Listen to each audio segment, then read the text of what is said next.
Hey guys, this is Way here at Johnson RV in Fife, Washington. It's a beautiful day, so I wanted to walk you guys through this 2024 Travato 59KL. It's the Spitfire orange color. It's a pretty unique color. They didn't make too many of them, so makes it a nice, unique model that'll stand out when you own it. This is the twin bed model. Winnebago's done a lot to this, the Travato line over the years. They put a wider stab, they put dog ties on the end of them.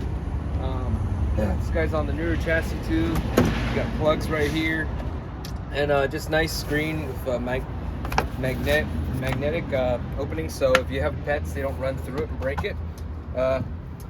Nice lagoon table here, and then it can also be mounted here. If you guys swivel the passenger seat around, that's a workstation.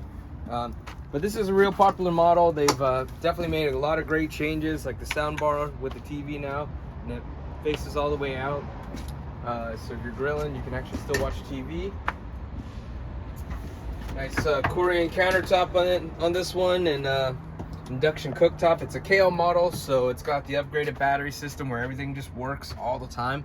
It's one thing I love about these coaches is they're real simple, not a lot of buttons. You got all of your controls up here. And again, when you're traveling, you don't have to worry about hookups. Everything just works all the time. They also make little tweaks in these guys, so longer drawer. Back in the day, that didn't go in all the way. So, anyways, this is the twin bed rear bath model. Again, my name is Way. I work here at Johnson RV in Fife, Washington. If you'd like to know more about this beautiful coach, just give us a call and ask for me.